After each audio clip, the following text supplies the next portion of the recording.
तो जय हिंद, नमस्कार मेरे प्यारे साथियों, कैसे हैं आप सभी। आई होप का आपको बहुत बढ़िया होंगे। तो दोस्तों आज हम बात करने रेलवे यानी कि RWF अप्रेंटिस 2025 के बारे में, ठीक ना। देखिए ये जो है अप्रेंटिस का वैकेंसी निकाला गया, ठीक ना। इसमें बहुत जो है कहते हैं ना, बहुत ज़्यादा सैलरी आपको नहीं मिलता है। मिनिमम सैलरी आपको मिलता है, मैं पहले ही क्लियर कर दूं, मिनिमम सैलरी मिलता है, ज़्यादा सैलरी नहीं मिलता है और कुछ हद तक ही आपको इसमें जॉब आपको दिया जाता है।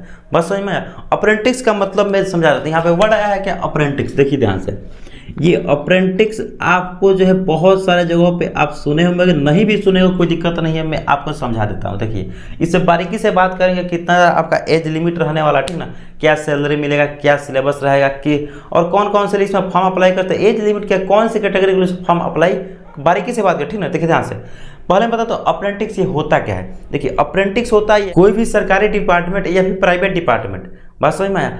आपको जो है ये कंपनी जो होती है या फिर सरकारी डिपार्टमेंट जो होता है, जैसे रेलवे का डिपार्टमेंट हो गया, बात समझ में आ गया ना, रेलवे वगैरह का हो गया, तो ये सब चीज़ें क्या करता है ना कि बच्चों को जो है जो पढ़े हैं, अभी अभी 10th किए हुए हैं, उनको जो है यहाँ पे कोई ना कोई एक टेक्निकल डिग्री के तौर पे क्या करता है, वहाँ पे उठा लेता है। मतलब कि फॉर्म निकालता है, उसमें बच्चे जो अप्लाई करते हैं और वहाँ से अगर वहाँ से जाते हैं तो वहाँ पे जब फॉर्म अप्लाई करते हैं, वहाँ पे सिलेक्शन होता है। आपको एग्जाम कुछ देना नहीं होता, बस मेरा ना सिंगल एग्जाम होता है। मतलब ऐसे आपका जो है जो टेक्निकल डिग्री की है उसी के तौर पे आपको वहाँ पे सिलेक्ट कर दिया जाता है। एग्जाम वगैरह कुछ नहीं होता है यहाँ पे, ठीक ना। जब वहाँ पे आप जाते हैं तो आपको जो है जो जिस काम के लिए बुलाया जाता है, अलग अलग वहाँ पे काम होता है। जैसे रेलवे का अलग अलग डिपार्टमेंट है, बात सही में है ना, अलग अलग काम होता है। तो वहाँ पे जाते हैं तो आपको जो है काम कराया जाता है, ठीक है, और उसके बदले आपको सैलरी भी दिया जाता है और काम करना आपको बताया जाता है, बात समझ में आया। जैसे कि अगर आपको जो है ट्रेन का इंजन बनाना है, तो ट्रेन का इंजन आपको, जैसे डीजल मैकेनिक से आपने ITI किया हुआ है, टेक्निकल डिग्री अगर आपने डीजल मैकेनिक से किया हुआ है, तो आपको क्या किया जाएगा, वहाँ पे हायर किया जाएगा और आपको वहाँ पे ट्रेन का जो बोगी होता है उसको मैकेनिक से संबंधित जितने भी काम होते हैं वो कराया जाएगा और आपको वहाँ पे जो है एक सर्टिफिकेट दिया जाएगा।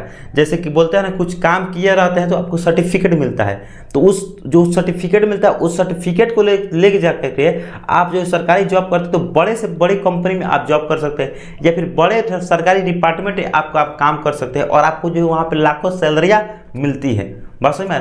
पर आपके पास ये जो है सर्टिफिकेट होना चाहिए ना, प्रूफ होना चाहिए कि हमने काम किया है, तो वही होता है अप्रेंटिस का फॉर्म। और उसमें आपको फॉर्म को अप्लाई करके आप वहाँ पे काम करते हैं और काम का आपको प्रूफ मिलता है, तो आप किसी भी कंपनी में दिखा करके आप लाखों रुपए के सैलरी, उसके बाद आपका लाख में सैलरी लगता है, बात समझ में। ये बातें हैं यहाँ पे।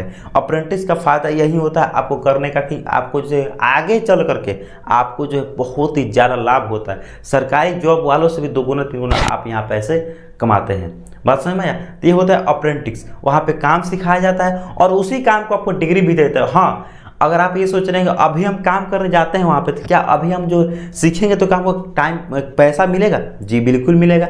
आपको जो है दिहाड़ी बिल्कुल ही मिलेगा, ठीक ना। जो कि यहाँ पे काम कर बाहर में रह के कमाते हैं लोग, उतना सैलरी आपको इजीली यहाँ पे मिल जाता है। बारीकी से बात करेंगे क्या चीज़ें आपको रहना है, कब से कब तक आपका फॉर्म अप्लाई होने वाला है। देखिए ध्यान से, सबसे पहले एक बात करते हैं कि आपका जो है फॉर्म अप्लाई कब से होने वाला है, ठीक है। यानी कि फॉर्म अप्लाई डेट कब से होगा, ठीक है।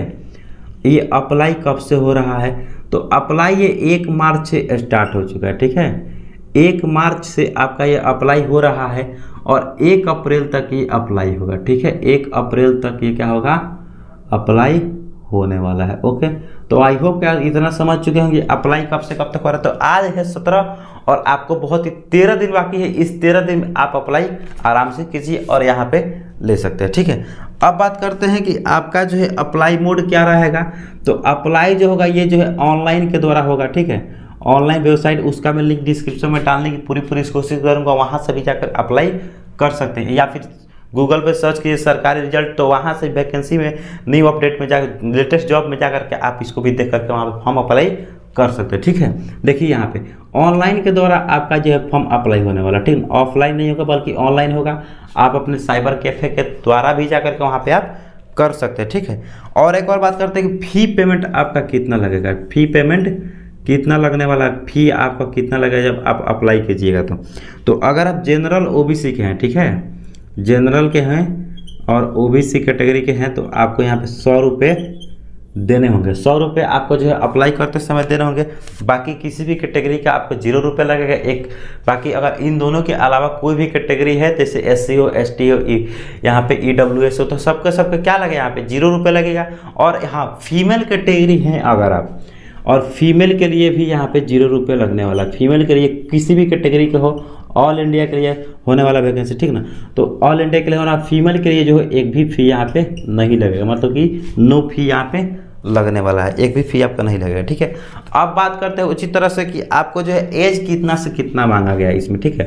देखिए एज भी जो है आपका जो यहाँ पे अप्रेंटिस का है, तो जाहिर सी बात है, अगर आप सोचिएगा कि देखिए 18 साल पूछ जाना चाहिए, तो आप ही बताइए 10th किया हुआ बच्चा 14 साल पर 10th करता है, 15 साल पर 10th करता है, तो उसका 18 कैसे पूछेगा, बात समझ में आया। तो आपको यहाँ पे जो है आपका यह कितना साल लगेगा, 15 ईयर, ठीक है। कम से कम आपका जो है 15 साल लगेगा, और मैक्सिमम एज आपका जो है 14-24 ईयर हो सकता है। बाकी आपको SC और ST के लिए तो 5 साल, OBC के लिए है तो 3 साल जो है एज में रिलैक्सेशन देखने को मिलता है, वो यहाँ पे उचित तरह से आपको देखने को मिलेगा, कोई यहाँ पे आपको दिक्कत नहीं होगा। बाकी आप समझ चुके होंगे, ठीक है।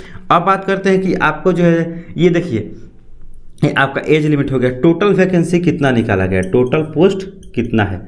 बात करते हैं टोटल पोस्ट की, तो टोटल पोस्ट जो है यहाँ पे आपको देखने को मिलेगा 192, ठीक है, 192। देखिए अब बोलिए बहुत ही कम वैकेंसी है।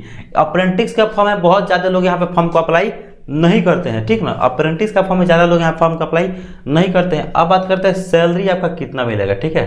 सैलरी जो है आपका कितना मिलने वाला है, तो सैलरी आपका जो है स्टार्टिंग सैलरी 9,000 से हो जाएगा, और आपका ये जो है आपको जाने वाला है कहाँ तक, आपका जो है 13-14 हज़ार तक आपका ये सैलरी मिलेगा, ठीक है। तो आप समझ चुके होंगे, आपका जो है अच्छा खासा सैलरी यहाँ पर मिल जाता है। काम सिखाया जाएगा, 300 रुपये डेली का मिल रहा है, बोले तो 9,000 रुपये आपका सैलरी मिल रहा है, क्या कम है कि ना। अब काम सीख रहे हो तो डिग्री मिल जाएगा, डिग्री मिल जाएगा, सर्टिफिकेट मिल जाएगा, उसके बाद तो लाखी छापिएगा, है कि ना। अब बात करते हैं यहाँ पे कि पोस्ट का नेम कौन कौन सा रहेगा, ठीक है। 192 है।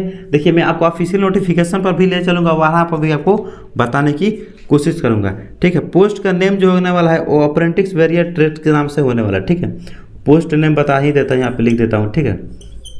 पोस्ट का नेम क्या रहने वाला है, बाकी आप जब वहाँ पे ऑफिशियल नोटिफिकेशन पर जाइएगा तो आप वहाँ पे देख ही लीजिएगा, ठीक है। अप्रेंटिस का फॉर्म होने वाला है, ठीक है, ठीक है। अप्रेंटिस क्या लिखा है, वेरियर्स और ट्रेड, ये जो है आपका पोस्ट नेम होने वाला है।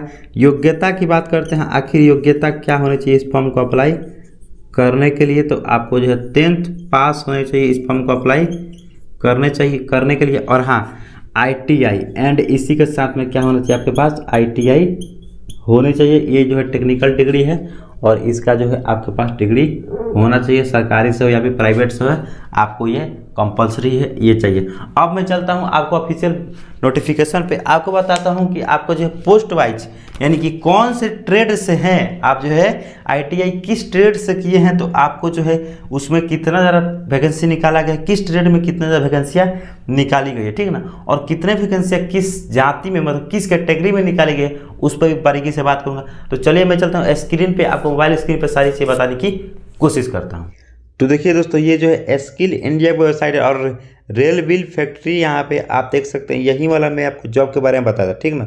और इस वेबसाइट से जा करके आप इस फॉर्म को अप्लाई कर सकते हैं। गूगल में सर्च कीजिए तो ये वेबसाइट आपको देखने को मिल जाएगा। बाकी मैं चलता हूँ और आपको सारी चीज़ें बताता हूँ। यहाँ पे आप डेट भी देख सकते हैं कि 1 मार्च 2025 को ही ये आया हुआ है ये नोटिफिकेशन, और यहाँ से ऑनलाइन होना भी स्टार्ट हुआ है, ठीक ना। देखिए अब बात करते हैं, यहाँ पे मैं आपको बता दूँ कि आपको डिसीजन ट्रेड के, यहाँ पे डिसिग्नेटेड ट्रेड के ट्रेड पे देखा जाए तो आपको कौन कौन सा यहाँ वैकेंसी है। तो फीटर के लिए यहाँ पे SC के लिए में 13 दिया गया है, और यहाँ पे ST में 6 दिया गया है, OBC में 23, और UR में आपको देख सकते हैं यहाँ पे 43 है। टोटल मिला करके 85 पोस्ट दिया गया है। मैकेनिस्ट में या 5 पोस्ट, ST के लिए, SC के लिए, ST के लिए 2 पोस्ट, OBC के लिए 8 पोस्ट, और यहाँ पे UR के लिए 16, और कुल मिलाकर 31 पोस्ट दिया गया है। तो आप ये ब्यौरा पूरा तरह से देख सकते हैं, इसका स्क्रीनशॉट वगैरह आप ले सकते हैं, ठीक ना। अगर आपको साफ नहीं दिख रहा है तो आप जो है इसका क्वालिटी बढ़ा करके भी देख सकते हैं। बाकी आपको सारी चीज़ें समझ में आ गई होगी। कुल मिला करके आपको यहाँ पे 192 पोस्ट होने वाला है, ठीक है। टोटल पोस्ट को ऐड कर दिया जाए तो, ठीक ना, और 192 पोस्ट पर वैकेंसी ये निकाला भी गया है, ठीक है। तो आप अगर SC और ST कैटेगरी के तो आपको यहाँ पे 13 फीटर में होंगे तो 13 दिखने को मिलेगा, ठीक ना। और आपको यहाँ पे सबसे तो अच्छी बात यह है कि UR के लिए होंगे तो आपको यहाँ पे 98 देखने को मिल रहा है, और यहाँ पे OBC के होंगे तो आपको 51 पोस्ट देखने को मिलेगा। तो काफ़ी अच्छे खासे आपको पोस्ट देखने को मिल जाते हैं। तो आई होप कि यहाँ तक देख रहे होंगे तो आपको जो है पूरा तरह समझ में आया होगा। अगर समझ में आया है तो वीडियो को लाइक और चैनल को सब्सक्राइब करना मत भूलिएगा। मिलते हैं अगले वीडियो किसी अगले अपडेट के साथ, तब तक के लिए जय हिंद, वंदे मातरम।